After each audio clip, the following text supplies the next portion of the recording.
I'm Shruti Lakhanpal Tandon, and professionally I'm a doctor, a dermatologist. But मेरी एक foundation है, उशार ताट foundation, जो मैंने 2019 में शुरू करी थी in the memory of my mother. मेरी माँ का नाम उषा था, और उसके साथ मैं आर्ट में काफ़ी काम करना शुरू किया मैंने, और ख़ास तौर से बच्चों के साथ काम करना शुरू किया. और कुछ मैं डॉक्यूमेंट्री फिल्म्स मैंने बनानी शुरू करी. फिर उसके बाद आर्टिस्ट के ही ऊपर आर्टिस्ट को इंटरव्यू करके, और ये सीरीज़ है फिल्म्स की जिसका नाम है the way I C. Series ने मुझसे बात की करीब साल भर पहले, और कहा कि वो चाहते हैं कि मैं उनका शो क्यूरेट करूं. और फिर मैंने सीरज का काम मैं बहुत सालों से देख रही थी. करीब 20 साल पहले मैंने सीरज का काम देखा था, और जब सीरज ने ये कहा तो मैं उसका काम और देखने लगी. फिर उसके स्टूडियो गई और उसके साथ बैठी, उससे बातें करी, तो फिर समझने लगी कि सीरज ये क्यों करना चाहते हैं.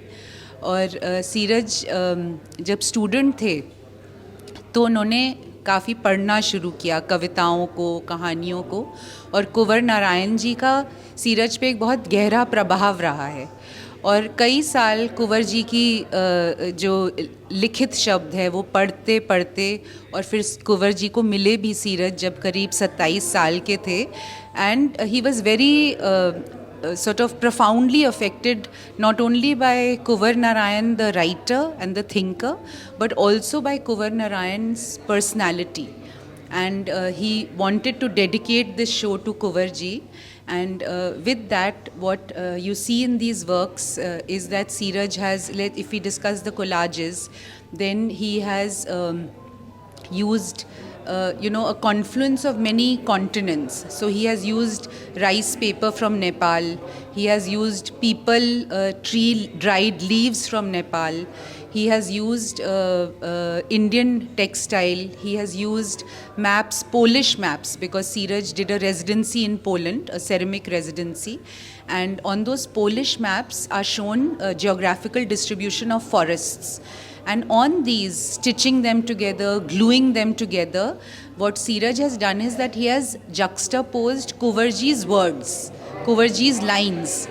And to me, those lines look like meandering rivers going through the forests. And through that, Siraj is also telling us that the language of art and poetry is beyond borders, that it is not restricted by anything. Similarly, with his ceramics, Siraj has a studio in Khurja, and there where he goes, he says that he almost goes into a meditative space because he doesn't know many people there. It's all the village atmosphere, very gentle, people who are very deeply connected to clay over there, working in their studios, in their kilns. And there Siraj, as he starts working with clay, then very organically he starts embedding कुंवरजी's words into the clay. तो ये मुझे बहुत अच्छा लगा कि एक सोच कैसे एक आर्टिस्ट को इन्फ्लुएंस कर सकती है, और कैसे उसकी ज़िंदगी में इतना बदलाव ला सकती है. तो इसीलिए मुझे ये शो क्यूरेट करने में बहुत ही अच्छा लगा. और सीरज बहुत मल्टी डायमेंशनल भी हैं. कहीं वो क्लॉथ यूज़ कर रहे हैं, कैनवस है, एक्रिलिक है, सेरेमिक है. तो it has been also a learning experience for me, because मुझे लगता है कि मैं कुंवर जी की मैं काफ़ी पढ़ने लगी कुंवर जी को, तो मतलब आई कैन अंडरस्टैंड कि सीरज इतने क्यों प्रभावित हुए उनके शब्दों से. और जो इस शो का टाइटल है नॉट विद वर्ड्स, वो मुझे बहुत इंटरेस्टिंग मुझे लगता है, क्योंकि किसी के शब्दों से आप प्रभावित हुए और उसको डेडिकेट कर रहे हैं नॉट विद वर्ड्स. बट ये सही भी है क्योंकि सीरज ने उनके शब्दों को अपने अंदर लेके फिर अपने तरीके से उनको बाहर निकाला एज एन आर्टिस्ट. तो वो कहीं वो कोलाज के जैसे निकला, कहीं वो सेरेमिक के ज़रिए निकला, कहीं वो पेंटिंग्स के जैसे निकला. तो सब उसने सीरज ने अपनी लैंग्वेज उसको दे दी, कुंवर जी की भाषा को अपनी भाषा दे दी. कविता और कुंवर नारायण जी की कविताओं के बाद हमें एक गली आगे बढ़ते हैं और पहुंचते हैं उर्दू नज़्मों और कविताओं की दुनिया में। इरशाद खान सिकंदर जाना पहचाना नाम है अपने शायरी की दुनिया में। और कोई जी सॉरी, और कब गजल लिखते हैं, कब नाटक लिख देते हैं, कब फिर कविताओं में आ जाते हैं और कब पोएट्री लिख देते हैं। हम बस उसी में घूमते रहते हैं भूल भुलैया में। तो मैं अब इरशाद खान सिकंदर से बोलूँगी कि वो कुंवर नारायण की अपनी एक पसंदीदा कविता सुनाए और उसके बाद अपनी कुछ कविताएं। इरशाद खान। बहुत शुक्रिया रोहिणी जी, बहुत बहुत बधाई सीरज भाई आपको।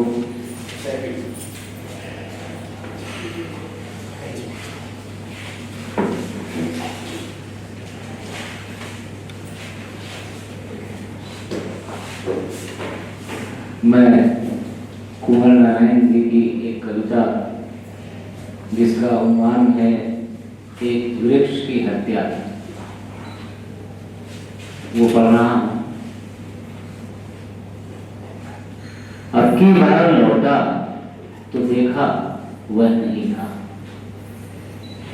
वही बूढ़ा चौकीदार वृक्ष जो हमेशा मिलता था घर के दरवाजे पर तैनात। पुराने चमड़े का बना उसका शरीर, वही सख्त जान, झुर्रियोंदार खुरदुरा तनाव मैला कुचैला।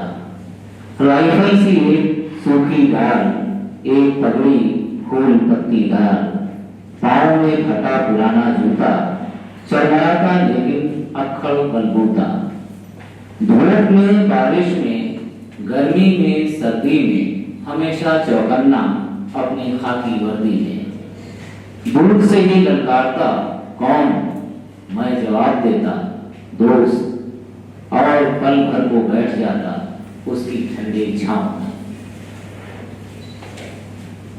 दरअसल शुरू से ही था हमारे अंदेशों में कहीं एक जानी दुश्मन कि घर को बचाना है लुटेरों से, शहर को बचाना है नादुरों से, देश को बचाना है देश के दुश्मनों से, बचाना है नदियों को नाला हो जाने से, हवा को धुआं हो जाने से, खाने को जहर हो जाने से, बचाना है जंगल को मरुस्थल हो जाने से, बचाना है मनुष्य को जंगल हो जाने से।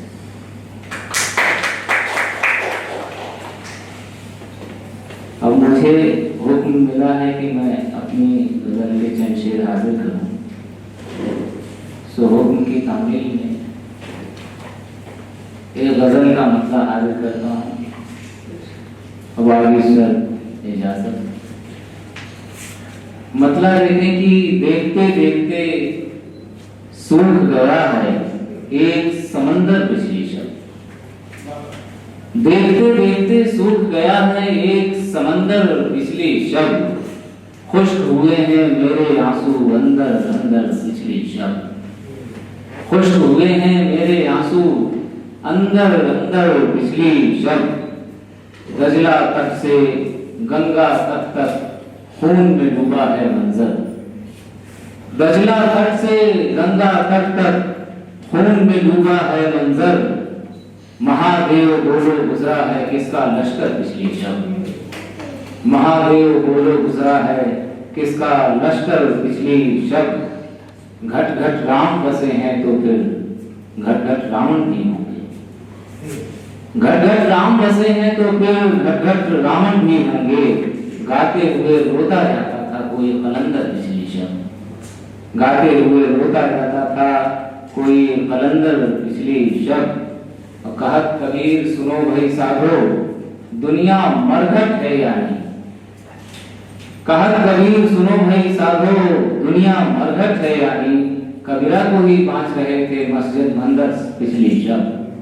कबीरा को ही बांच रहे थे मस्जिद मंदिर पिछली शब।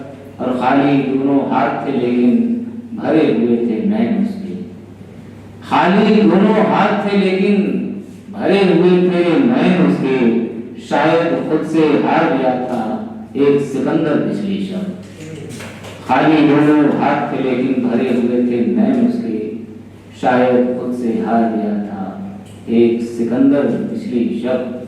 और ये गजल के चंद शेर और देखें कि कुछ हम खफा भी यूं थे कि दी के नहीं रहे, कुछ हम खफा भी यूं थे कि दी के नहीं रहे, और कुछ खुदा भी अपने यकीन के नहीं रहे, और कुछ खुदा भी अपने यकीन के नहीं रहे। दिल था किसी का या कि बयाबान था कोई, दिल था किसी का या कि बयाबान था कोई, हम उस जगह रहे कि कहीं के नहीं रहे, हम उस जगह रहे कि कहीं के नहीं रहे। और इनकार के बजाय मिला बैठे हाँ में हाँ, इनकार के बजाय मिला बैठे हाँ में हाँ, हम उससे क्या मिले कि कहीं के नहीं रहे, हम उससे क्या मिले कि नहीं के नहीं रहे।